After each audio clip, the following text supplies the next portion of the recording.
You've coached, reminded, and emailed your team a dozen times, but the same problems keep coming back.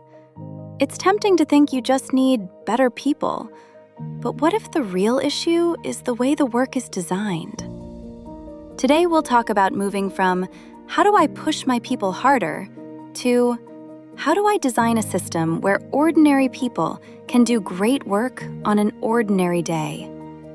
That shift is the difference between burnout and joy, between fighting fires and quietly winning. Today we're discussing leading people versus leading a system. When most leaders hear lead a system, it sounds abstract. But a system is simply how the work actually flows. The processes, policies, tools, measurements, and handoffs that shape every action your people take. W. Edwards Deming taught that most performance comes from the system, not from the individuals inside it. Let's see what that looks like inside a typical organization. Meet Maria, the chief nursing officer at a busy regional hospital, and Jamal, a quality improvement specialist.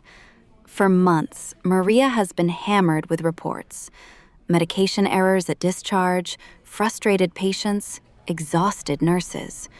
The hospital is losing money on readmission penalties and watching its reputation slip. I keep telling people, slow down, be more careful. We've done extra training, we put up posters, and still, here we are. What if we stop asking who messed up and start asking, why is it so easy to make this mistake here? That question is the doorway from leading people to leading a system. Jamal suggests they map just one recurring problem: medication errors at discharge. They pull a small cross-functional group into a room: nurses, a hospitalist, pharmacy, IT.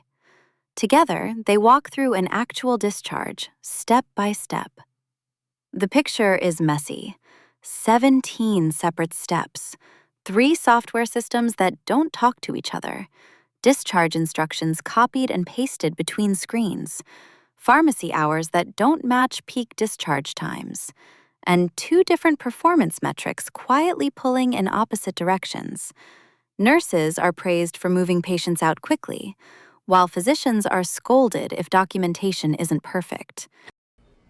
So every day we're telling people, go faster and be flawless, inside a process that guarantees rework. Exactly.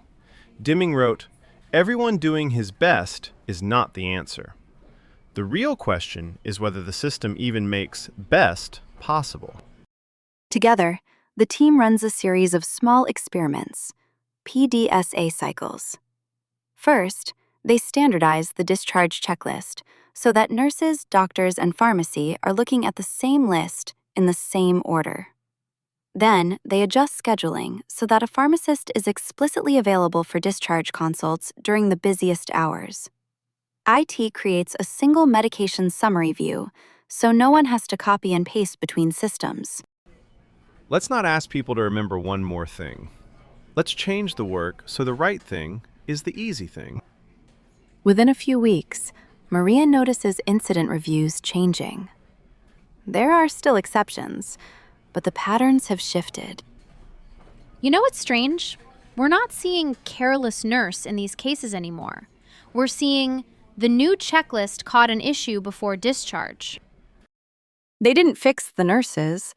They fixed the system the nurses work in. Medication errors drop. Readmissions fall. Patient satisfaction nudges upward.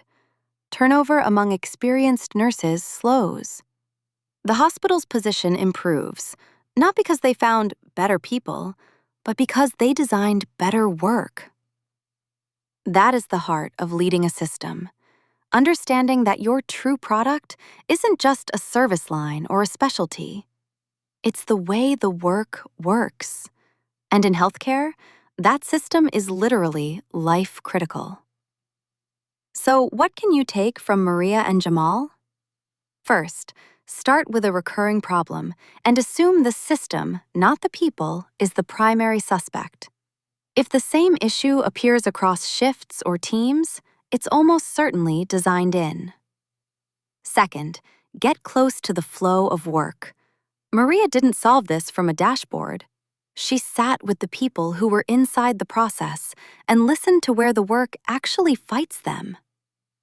Third, change the environment, not the speech.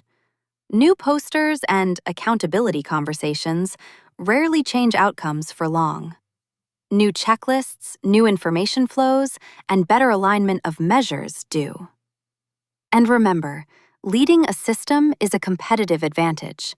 While other organizations are doubling down on performance reviews and pep talks, you can quietly reduce variation, remove needless complexity, and make good care more reliable.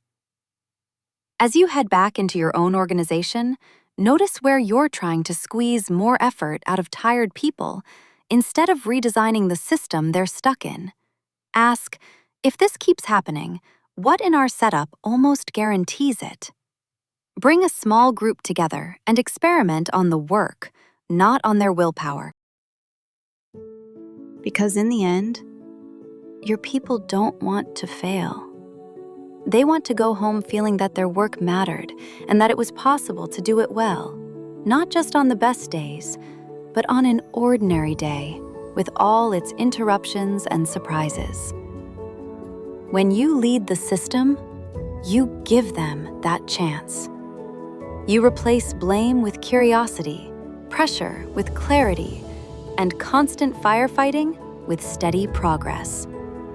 And you give your organization something rare in today's world of work, the ability to improve on purpose again and again.